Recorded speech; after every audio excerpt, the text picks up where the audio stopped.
great place.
Good morning, everybody. I'm Tiffany Scott, the Chief Executive Officer of the Benton Franklin Workforce Development Council in Tri-Cities, Washington. I'm joined today with my co-presenter, Celia Nightingale, and we are going to discuss creating a great place to work. Thank you for choosing this breakout session, and we really just look forward to engaging with you and sharing with you from two drastic different perspectives what the world of work is like currently, and just some pointers for you as you embark on your hiring journey so that you can really be positioned to be successful. I will start with my presentation from more of a lived experience perspective, and then our expert from labor and industries, Celia, will be able to share some really strong pointers for you to be cognizant of as you make your hiring decisions. Before we tee up my slide deck, I do want to thank the sponsors of this fair and just really compliment them on carving out the time for us as professionals to get together and talk about navigating this new normal that we're currently living. Thank you.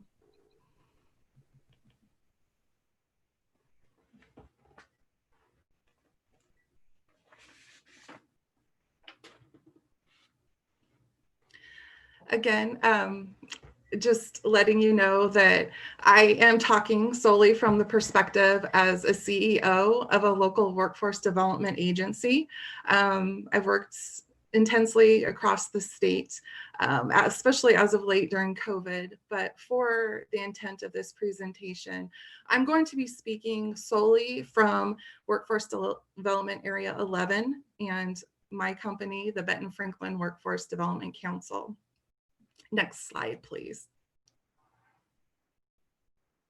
As we look at the agenda, we're going to be looking at business needs and how that meets your company culture. Also looking at targeted narrative and outreach when you are posting job positions, getting into the hiring process, as well as some analyzing of onboarding, looking from day one, that first day that your new hires on the job, to year 20 potentially. And then I also want to share some available resources that will hopefully be a value add to you. So as I embark on these 5 topic areas, I do want to mention that I will complete my presentation, turn it over to Celia, and we will have some time for some Q&A at the end of this hour together. Next slide, please. So here you will see the lovely people that I am honored to work with every day, very talented, hardworking individuals. And if we look at their tenure with the company, they actually range from months to almost decades. So that different perspective is just extremely valuable, especially now during COVID times. We are a small but mighty team, and with this team, I just want to give them a quick shout out and just say thank you for being in the trenches with me day in and day out.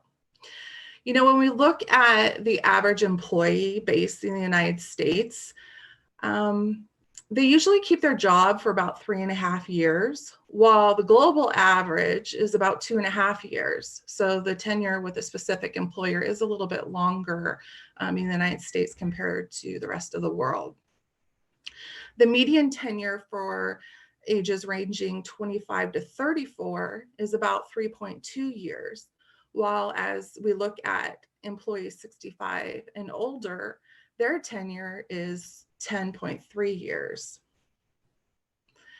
When we are proceeding through these slides, I do want to let you know that I will be providing specific examples that hopefully you can have some takeaways and maybe even some potential additional questions after the presentation that I can answer for you. And I'm going to use some tools that will be presented here shortly that involve one of our latest hirings, our Chief Operations Officer, David Chevet-Renaud, who most recently joined the team. So I thought it would be good to queue up just some tools that we use internally as I embark on this discussion.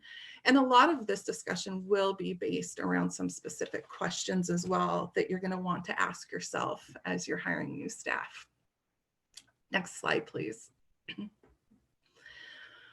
So when our business need meets our company culture, we really want to have a strong ROI, return on investment. You need to ask yourself, can you afford to add as well as maintain a new team member? And for how long? Will this be a full-time or a part-time position? And with what status? It's important to identify, will it be an exempt, non-exempt, salaried, hourly?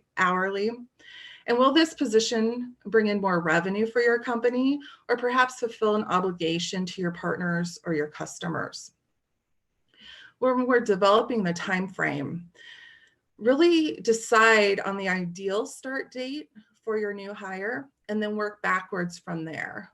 Then potentially you'll have to do some adjusting. Make sure to build in an additional 2-week period or even potentially a month period for the notice to the new hire's current employer should they currently be employed. It usually 2 weeks usually is a good time frame. However, if you're hiring for more of a senior leader, a professional courtesy might be to build in a month there. And we really want to make sure as employers that we shine bright with intention. So what is your organizational awareness? You want to be intentional and you want to make sure that your public facing materials are really strong. You know, ask yourself or potentially partner with a trusted professional in your same sector and say, hey, how does my logo look? Is it eye-catching? Is my mission, vision, statements, my slogan, is it contemporary? Is it consistent throughout the different materials that you're seeing representing my agency or my company? And then really be cognizant of what you're trying to accomplish by hiring a new employee.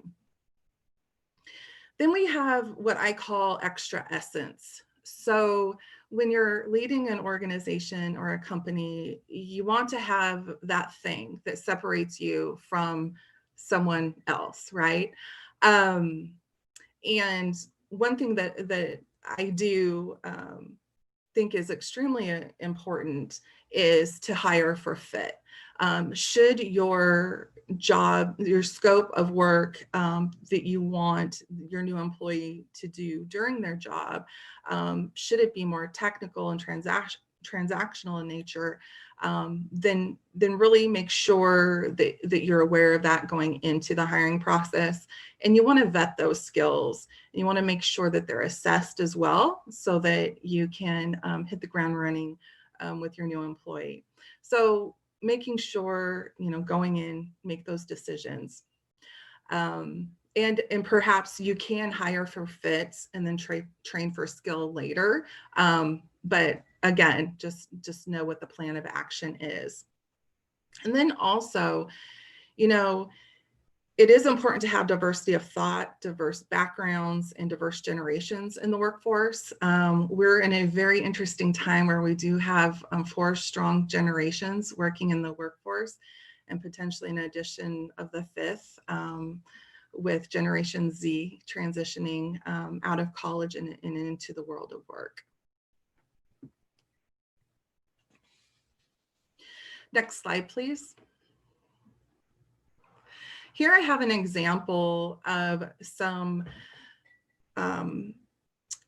really intentional work that was done by my board of directors. I am staffed to a board of 21. We are a 501c3.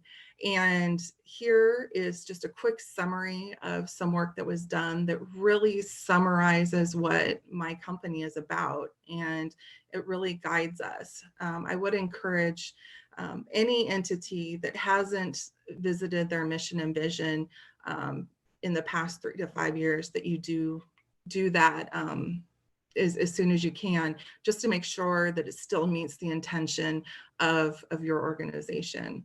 So here with the Benton Franklin Workforce Development Council is our vision. And we do want to contribute to our prosperous community by elevating the human potential. And then we also have our mission, which is promoting a prosperous community by providing a progressive workforce system. I also think that it is great to have your core values identified. These were summarized at a retreat that took place last fall. We really focus on integrity, honesty, excellence, service, and helping others. And then also, as your North Star, you have your aspirational values, really striving for inclusion, collaboration, partnership, leadership, creativity, innovation, and imagination. And then you want to define those core values, because values can mean different things to different people. So making sure that you're on the same page with your company, especially your leadership team, and defining those. I also think that, as we're being aspirational, that we do reflect and define as much as possible, but always just keep a pulse on those values in your day-to-day work. One other comment that is extremely important is to have a fresh logo. So we were fortunate to have a skilled creative individual on staff a few years ago that was able to revamp our logo, the Benton Franklin Workforce Development Council, there that you see at the top of this page. And it's definitely more eye-catching and pleasant than our previous iteration that worked very well for us for multiple years. However, I feel like this one really brought us to 2020. Next slide, please. So as we're looking at targeting the narrative and outreach as you're placing your job openings, take a walk in the job seeker's shoes. Due to COVID-19, these are unusually stressful times, and you do want to lead the process so that it's very streamlined and has clear intention and is easy to navigate. Think lean from the job seeker's perspective. The tactical posting approach. Personally, I'm a champion of WorkSource. My company is the convener of the local workforce development system in Benton and Franklin counties, and I have 11 peers across the state that do the same thing. And we all have comprehensive WorkSource centers. So if you're out there and you want to hire, please contact your local workforce center, and their business services teams will be happy to help you get your posting. And it's free. And the great thing there is also a crosswalk into Monster, so you get that brand recognition and tap into those members as well. So deploy virtually as much as possible.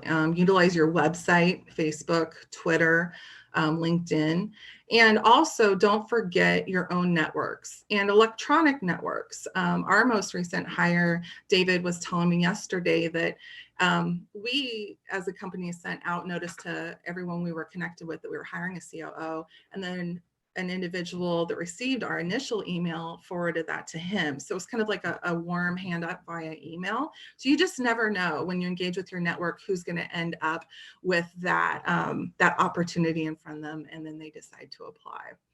Then there's also something to be said for traditional postings. Looking at the newspaper or local business publications, if that really fits your target audience, then go for that as well. And just remember that when we're wanting to be transparent, also be reasonable. Time is valuable and precious, and you don't want to waste your time. You don't want to waste the applicant's time, and you don't want to omit any information. Include as much detail as possible. The salaries is definitely something that I know that job seekers like to see. And then also just the extras so that they can really consider if they want to apply or not, and they can make a very strong, informed decision. And then also, as you're building your job posting, make sure that when you're determining that salary, that you're looking at current labor market information, and be competitive. I have a link to some labor market information on that last slide for you. Next slide, please. Here's an example of a job description written at the Benton Franklin Workforce Development Council for our Chief Operations Officer. So just highlighting what I see is strong communication embedded within this document. We are citing here our vision and mission because we want people to know in the community what we're about. The position title, also give them, the applicant, an inkling of kind of structure, like who will they be reporting to? And then is this position, what's the status? So this was posted as a full-time exempt. Then there's the salary range listed there and the benefits. One thing that I like to do is separate things a little bit differently. So we have posed in the past 2 job openings at the WDC, these questions. Are you a leader? Do you have a proven high-level leadership experience? Is it important for you to know that what you do makes a difference? If yes to all the above, please read further because we have an opportunity for you. So make it genuine, germane to your organization, but think of maybe a creative way to add a little bit of flair to your job descriptions, just so that they stand out a little bit. The summary here is inclusive of what we call essential skills in our business. They used to be called soft skills, but we like to consider them in workforce development essential skills. So, embedding in the work ethic and how important it is for this individual that we're going to hire to be dynamic and be part of our organizational growth and be a strong leader and communicator. And then, of course, you can't get around your educational experience or other requirements for the position. We have those summarized there, as well as the major duties, responsibilities, and some other knowledge, abilities, and attributes that we were looking for in hiring our COO. I do think it's important to reference some of the working conditions if you can, just so the person can envision what it would be like to work at your company. And then I also like for the hiring process to have a reliable, more of a generic email that can kind of be as a repository for all of your applications that are being submitted. So when we do consider applicants, we have a BF support at bf-wdc.org. So it's not going to a specific person, but it's going to a email where we do have professional team members going into that and checking it periodically during that application process. Next slide, please. So in looking at the hiring process, interview logistics are super important, and you want to be fair to everyone that you do offer that interview to. And really consider, who will you be interviewing? Will you be looking at the application, the resume, the cover letter, and comparing it to what you need, and ranking that by points? Are you having multiple people looking at that, your HR department looking at that? But be consistent. And then who will be coordinating that effort? I'm fortunate to have an office manager that has very skillfully worked in this area and is able to facilitate this for us. And then who will be participating from your team on the interview? Will it just be one person? Will it be a panel? And will the interviews be conducted in person, practicing CDC guidelines, or virtually using Microsoft Teams, Zoom, or another platform? I really would recommend that if you do offer interviews virtually, that you have a pre-connect with the person having an interview with you, just so that they could work out the kinks and test their technology. That was a lesson learned. We had an oops in one of ours where we should have offered that. So definitely this lived experience I'm talking about, nothing ever runs perfectly, but it does help you grow as an organization. And then also, I'm a huge advocate for, subject matter experts that maybe aren't even under your roof or your virtual roof, but also might be a colleague. I have a colleague that works in a neighboring workforce development area that was very generous in offering his time to participate in round 2 of our COO hiring. And sometimes a different set of eyes that's in your industry can provide a new perspective and some strong input, especially when you're hiring really important positions for your company. So the due diligence via documentation. I can't say enough how important it is to have your forms structured and developed ahead of time, your questions written out, being consistent. And then you also want to retain that documentation just for reference purposes as time goes by. I have listed here, when you're looking at your hiring process, making sure you have that employee handbook. Our council employee handbook actually also includes human resource policies, and it is a document that our leadership developed, but then we also have the final touches from a company that we contract with called Pay Plus Benefits. So being such a small team, we don't do our HR in-house, we outsource that. So if you are a small business owner, you might want to think about some companies that can offer, at affordable rate, some of this important work that needs to be conducted. And they also do our payroll, which is a benefit for consistency purposes, and we appreciate that. And really, if there's no reason that you can't share your employee handbook or your HR policies before making that final offer, I would say go for it, because really what that does is it allows the employee that you're potentially making that offer to really see, before they make their final decision, what flexibility will be offered. For instance, at the Ben Franklin Workforce Development Council, we have very flexible schedules, a generous 401k contribution. And if, let's say, a potential hire is considering you or another employer, if they're able to kind of get in tune with the benefits that they will be receiving, it might put you a little bit above another place of employment, and they do take that job with your organization. So moving on to the next slide, please. This is an example of a memorandum that we do with our new hires, and it really just helps finalize and close the loop, where we're saying, hey, congratulations, we're offering you this position with our company.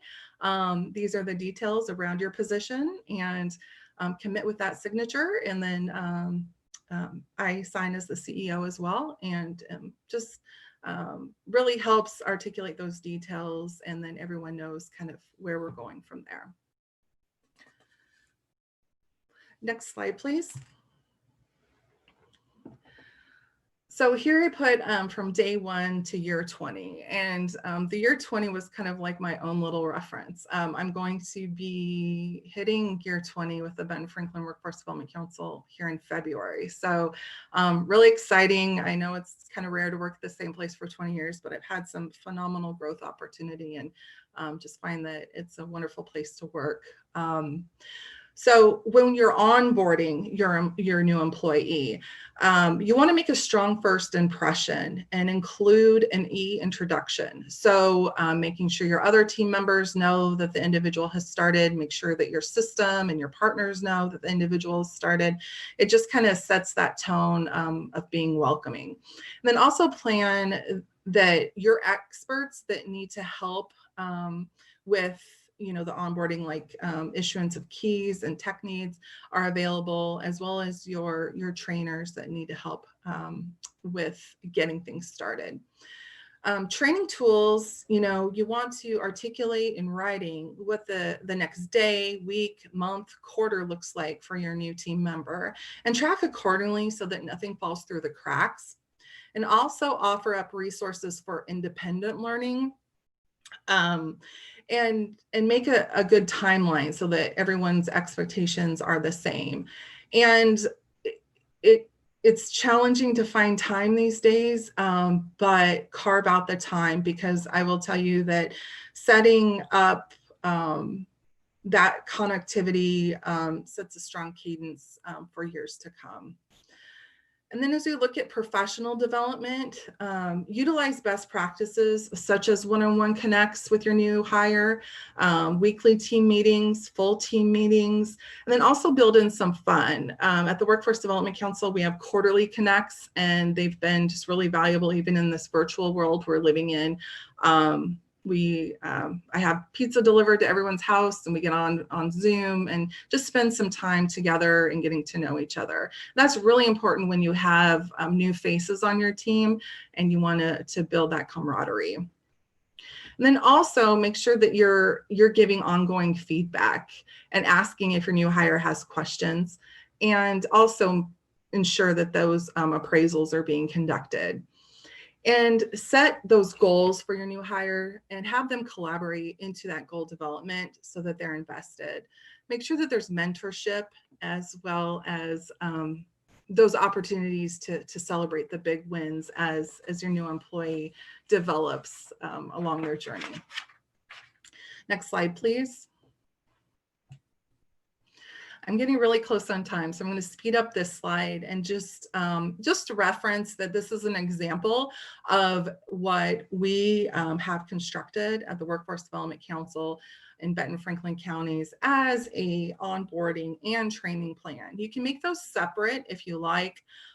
These are the first 2 pages of a 6-page document developed to onboard and train David, our new COO.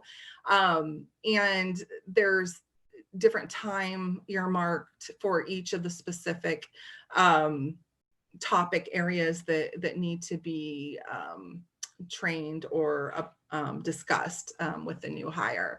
And what this does is it also allows it to be a living document, so you can really pace through the work and understand what needs to be conducted and when. Next slide, please. This last page here is just a few resources that I just want to just share with you today. So definitely, if you want to post a job opening, contact your local workforce center. Here is the website at the top.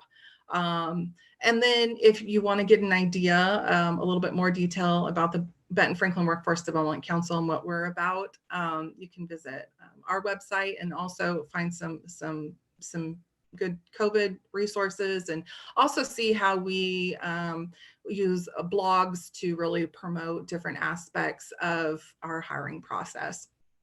And then you want fresh labor market information. You want current labor market information. And one of my strongest partners is the Employment Security Department, and their labor market analysts have some strong resources for you there. So there's that link.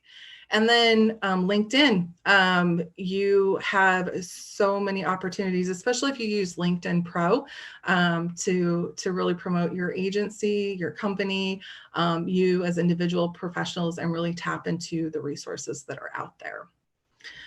So again, thank you so much for joining us today. And it's 11:30. I need to transition over to Celia Nightingale as she takes us on to her slide deck. Celia? Yes, good morning. Gotta make sure that things get set up right. So next slide. I don't know if I'm not seeing this, that my slide deck is up yet. There, okay, hi. All right, yes, thank you, Tiffany, for your excellent, positive, and very forward-looking presentation. Definitely important stuff for creating a great place to work. As Tiffany said, I'm Celia Nightingale. It looks like I need to adjust a little bit here. Okay. I'm Celia Nightingale, the Small Business Liaison at the Department of Labor and Industries. Most of my career, however, has been as a small business advisor, trainer, and program director. In fact, a former client of mine, Matt Purcell, was just part of the BizFair's Business Owner panel earlier this morning as the winner of the Veteran Business Owner of the Year. I'm so excited for him. Additionally, I'm co-owner with my husband of a small business and am an investor in 2 others. I'm going to be talking about employer responsibilities and best practices, which are essential for a good work environment. Yet, unlike what Tiffany addressed, much of what I'm going to be presenting isn't optional, it's baseline requirements. Next slide, please. Your employees will want to have confidence. Actually, the slides aren't quite, this is the second slide now. Employer responsibilities and best practices is what it should say. Trying to key in with our guide, our slide person. Slide person, can you advance? There you go, perfect, okay. Your employees will want to have confidence that you're treating them and their coworkers fairly and in compliance with the law. Have you ever worked someplace where that wasn't the case? I know I have, and it definitely was not a great place to work. I'm going to talk about some of the major employment laws, payroll-related requirements, general best practices, and where you can access additional resources. Next slide. All right. Next slide. Starting here with employment laws, there are many more, but these are some. Looks like we're not quite aligned. Next slide, please. All right, well, I'm going to continue on. As a long-term business advisor, I've known many business owners who weren't aware of some of these or who thought they didn't apply to them for some reason.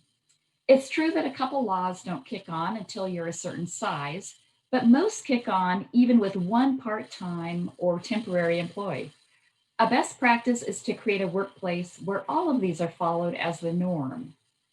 I won't be able to cover much in detail in this workshop, but please keep this slide deck, which includes websites you can tap later for further information. Next slide.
Great. So independent contractors. It's not uncommon for small businesses to engage independent contractors, but many of those contractors don't actually meet the federal or state requirements and would be considered employees by regulators. There's a lot of misunderstanding here. It doesn't matter how many hours they work for you, how much they earn, or what you call them. If they don't pass the independent contractor test, they're required to consider them employees. You're required to follow employment laws and put them on your payroll. There's no such thing in labor law as a 1099 employee or an exemption because you paid them less than $600. That may be accountant or IRS speak, but not labor law. I've seen some cases where accountants have actually misinformed their clients, in part because they're more oriented to federal tax law requirements, and the IRS isn't as strict about independent contractors as other agencies. The IRS test is a weighing of the evidence, but state law requires that the independent contractor engagement meets all of the independent contractor tests, or it fails, and that person's considered your employee. Misclassification errors can be very costly. Believe me, I've seen them, some in the thousands of dollars. This slide shows a guide that can help you determine whether individuals you engage meet the independent contractor test, the state's test. I've also listed part of the test on this slide, though I see I've missed something, an actual contract. You'll want that. If you don't want to hire someone as an employee, consider another legal option, hiring them through a temporary employment agency. That's often possible, and my husband and I have done that with our business. Next slide. Minimum wage and overtime. Some of this slide speaks for itself, but I do want to talk about overtime pay. The state's overtime rules changed significantly this year. In order to consider someone overtime exempt or salaried exempt, meaning you don't have to pay them time and a half for hours over 40 in a work week, their job has to meet a duties test, as has been the case, but the tests have changed somewhat. And their salary must meet a minimum. That minimum has changed and will be changing every year based on the announced minimum wage, and over the next several years on an escalating multiple of minimum wage. In January 2021, that multiple is 1.5 for small businesses and 1.75 for larger businesses. So 1.5 times the minimum wage of $13.69 an hour for a full-time worker calculates to $42,713 for a small business. And that 1.75 multiplier calculates to $49,832 for a large business in 2021. In 2028, the multiple for all employers will reach 2.5, where it will cap out. And at that time, the minimum salary will likely be just under $80,000 a year. So in summary, with very few exceptions as described in the law, no one can be considered exempt from overtime pay requirements unless their job meets a duties test, they're paid a salary, and that salary must meet the minimum for that particular year. Next slide. Youth employment. There are strict rules around employing people under 18. Here are some of them. One question I've been asked during this COVID period is if the parent school authorization form is still required, given that most students are at home. The answer is yes, it is. Next slide. This slide describes required breaks and meal periods. In an era of texting and social media, many employees prefer intermittent breaks to a dedicated 10 or 15-minute chunk of time. If you choose to allow that, a best practice is to get the employee's preference in writing and to have a statement on your timesheets where the employees acknowledge that they took their breaks. You may also want that acknowledgement regarding employee meal periods. What you don't want is for an employee to come back later and say they're due overtime pay because they weren't able to take their breaks or meal periods as required by law. Next slide. Equal opportunity, specifically equal employment opportunity. Federal and state law provides for protections against discrimination in employment. Some provisions start with the very first employee, some with the 15th, some with the 20th. A best practice is to operate your business in full compliance so that you don't have to worry about what changes will be required at what size. And your employees see you as a conscientious, inclusive, and fair employer. Next slide. Equal Pay and Opportunities Act. Virtually all employers are covered by this act, which makes it illegal to pay different wages to men and women if they perform substantially equal work. To ensure that historic pay inequities don't get perpetuated, you're required to set someone's pay based on the range of the job you're hiring for, not what they've historically been earning. In fact, it's not legal to ask for pay past salary history. It's also not legal to have a policy against employees sharing salary information with each other or to retaliate against employees who do so. If there are pay differences between men and women in your business, a best practice is to be ready to defend why. Acceptable reasons include differences in education, training, experience, seniority, work performance, and regional cost of living. Safety and health. This is a very important slide. Many small businesses don't know that it's not enough to just provide a safe workplace. Every business must take specific actions, whether they're in heavy construction or whether they're a web design firm. It starts with creating a written safety program, which will include identifying hazards, setting up various procedures, and providing regular employee training, even if all your employees are working quietly on their computers at home. There are literally thousands of safety rules. Do you know them? Do you know how many apply to your business? A best practice is to schedule a free consultation with a specialist from the Department of Labor and Industries Division of Occupational Safety and Health. You can't get cited for any violations identified during the consultation, though you will be required to correct issues if they're found. But that's a whole lot better than later getting cited and fined for something you weren't even aware of, or worse, have an employee injury. Did you know that anyone, your employees, your former employees, your customers, your competitors, can go on LNI's website and file an anonymous safety and health complaint? And LNI is required to investigate and to cite and fine for any violations they find. This isn't a regulatory area where warnings are given first. The Federal Occupational Safety and Health Administration, OSHA, is very strict about that, and LNI administers both the federal OSHA as well as Washington safety laws. During this COVID pandemic, LNI is receiving oodles of extra complaints. Emergency rules with COVID do allow for a warning, but just for COVID-specific violations, like masks, social distancing, etc. If they find other violations, those will invariably be cited. Next slide. Employee leave.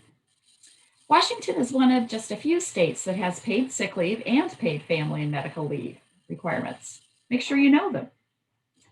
A best practice with sick leave is to have written employment policies that put into place your ability to require doctor's notes for employee absences longer than 3 days, and to require prior notice of employee plans to use sick leave for scheduled things like doctor's appointments and surgeries for themselves and their dependents.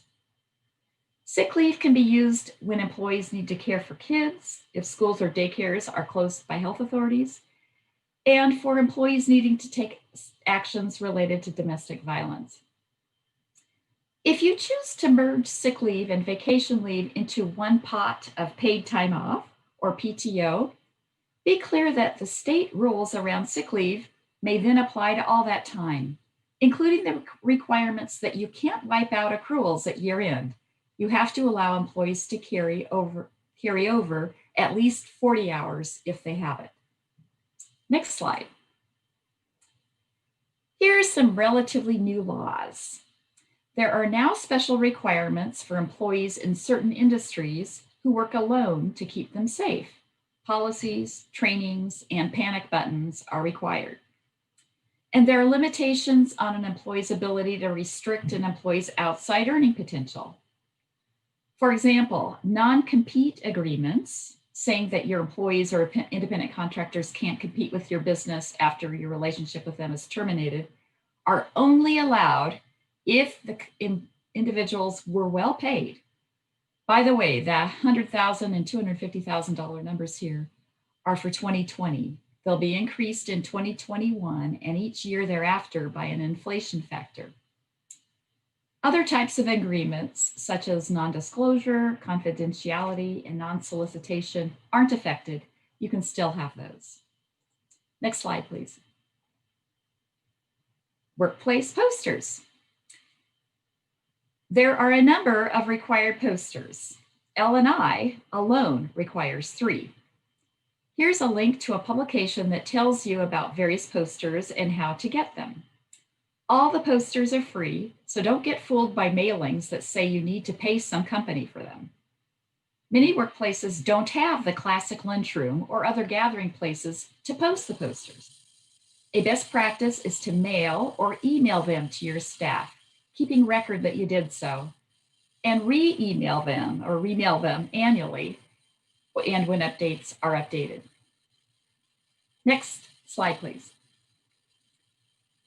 There are many employer requirements related to payroll, and we'll go briefly through this list. I know many employers have accountants or payroll services handling these things, and that's likely very good. As a business owner, you should put your time where needed to maximize your company's performance. But be clear, you still have to know this stuff. You're ultimately responsible for following the requirements. I've seen plenty of cases where a business owner's lack of knowledge and attention has proven to bring bad news because their accountant missed something or the accountant thought the business was handling it. Next slide. Pay frequency and requirements. There's a lot to know about pay here, including that timesheets or documentable time reporting of some kind is crucial. Best practice here is to go to the website noted on the slide, read it, and implant that information to memory. Next slide. Hiring forms. When you hire someone, whether for an afternoon or forever, there are many required forms that you're responsible for obtaining, retaining, and in some cases, transmitting to some agency. Rather than give you bunches of different websites here, I encourage you to go to the Washington Small Business Guide at business.wa.gov. You'll find the information you need, plus links for those required forms and actions. I'll provide more information on the guide in a minute. Next slide.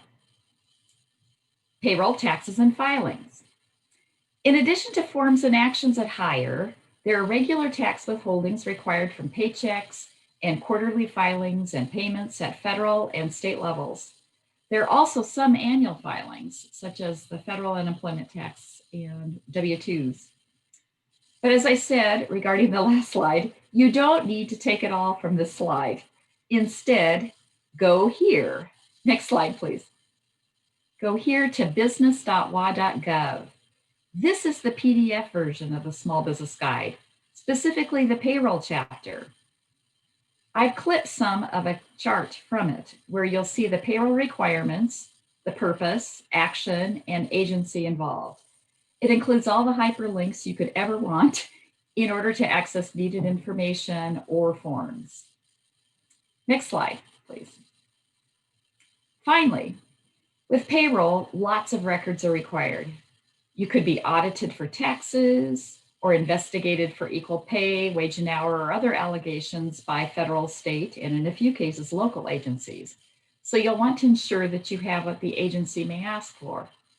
When you don't have what's required, it usually doesn't go well. In the absence of documentation, most employment laws are written to favor the word of an employee over that of the employer, because the employer is considered the party most responsible for record keeping. Or where tax data is missing, the agencies may make high estimates that are more costly to the employer. Next slide. I've mentioned a few employer best practices as I've moved through my slides, and I know Tiffany mentioned a number as well, but here are a few others. It's smart to have a policy handbook, even for the very smallest employers. A few basic policies are particularly important to have. Those include that employment is at will, meaning there's no guarantee of continuous employment, that you're committed to equal opportunity, anti-discrimination, and anti-harassment, that your employees aren't allowed to work overtime without advance permission, that provides safety policies and sets the foundation for a work culture where safety and health are deemed paramount, that provides instruction for what employees should do if they can't come to work or can't come on time, and others. Performance appraisal. Employees want feedback, ideally more positive than negative, and always constructive, with an emphasis on the future. Most employees want to advance in their careers and want an understanding of what's required for them to do so. Most employees want benefits. They have broader needs than just a wage, so they're important. I see I forgot to list retirement here among the benefits, and that was a big oversight. An employee's longevity with a company is often tied to the full compensation package. This is where small businesses sometimes lose valued employees to big businesses. Big businesses often provide more comprehensive benefits. But there are other helpful tools for employee retention, and those include the next two items: flexible scheduling and options for remote work. We've learned some new things during this COVID period about what's possible on those fronts. Next slide, please. Resources. So I've covered a lot of material here, and if you're like me, you'll retain only a small portion. So keep this slide deck to remind you of the topics, and you'll also have the links for more information. Here again is shown the Washington Small Business Guide in PDF fashion, located at business.wa.gov. And see the different section names on the right: plan your business, start your business, payroll, open your business, run, grow, and close. Next slide, please. Here's the same guide in HTML version. Next slide. And here are details of what you'll find regarding hiring employees. The Run Your Business chapter also has details. In that case, it's regarding ongoing employment reporting requirements. And next slide. In addition to the guide, there are wonderful business support resources in Washington. Here are advising programs that are either free or very low cost. And these advisors will be able to connect you to all kinds of other resources.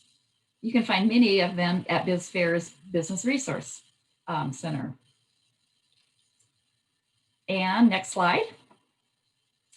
You're also very welcome to contact me. Here's my email address. All right, well, that concludes my part of this presentation. I'm so glad you attended the workshop, Creating a Great Place to Work. I know you wouldn't be here if you weren't intending to do just that. It's my fervent wish that you'll leave this BizFair workshop, from Tiffany Scott's presentation as well as my own, with ideas, knowledge, and tools that will help your success in recruiting, hiring, managing, and retaining staff. And we do have time for some questions, so please put those into your chat.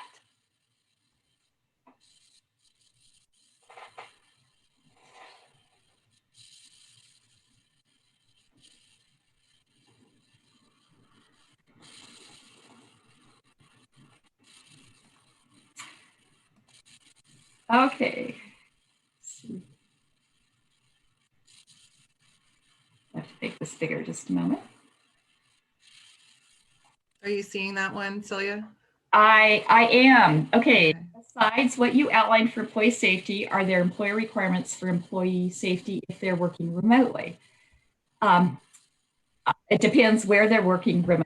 In some cases, if you're talking about home, you still have to address the safety protocols. You need to have an accident prevention program that lays out what's required.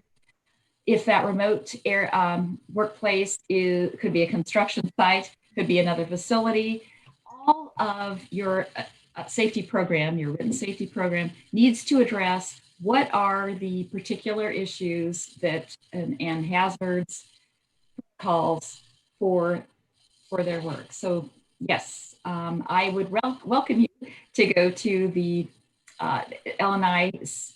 LNI has a site in the business fair today, and there are all kinds of safety resources there, and an expert, Nancy Bell, is there from the Safety and Health group at LNI. All right, other questions?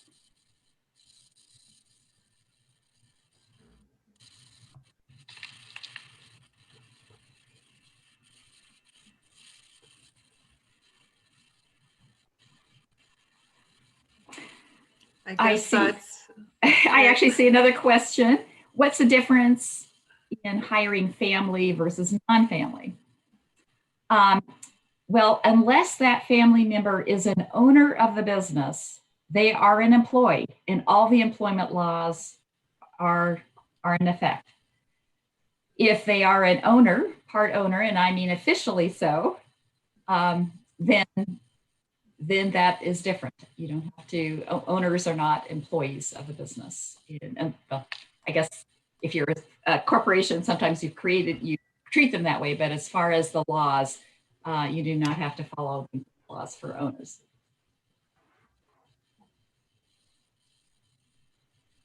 Are employers required to allow your accrued sick leave to be paid?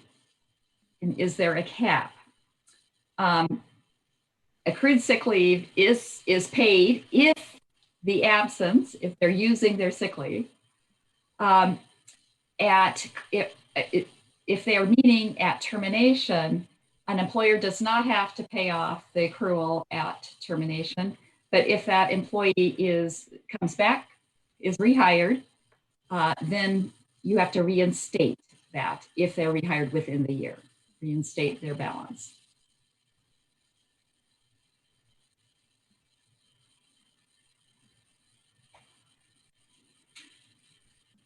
I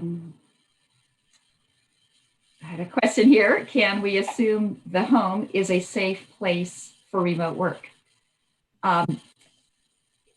LNI is not going to be inspecting someone's home, but it is still essential that you have within your accident prevention program, in the training of your employees who are working at home, that you still outline safe practices, address it in meetings with them. Are they in a good ergonomically set up space? Are they taking the necessary breaks? Are they addressing those same safety concerns that you would in another workplace?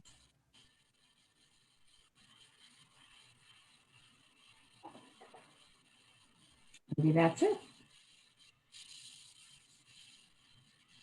Oh, again, I want to thank you for being here, and please reach out to Tiffany. I assume that's okay with you too, Tiffany. Reach out. Yes, and I forgot to on my last slide, I did have my contact information listed. So please ping me an email if you have any questions or comments about this presentation. Be happy to hear from you. Yes. All right. Thank you. Thank you. Bye, everybody.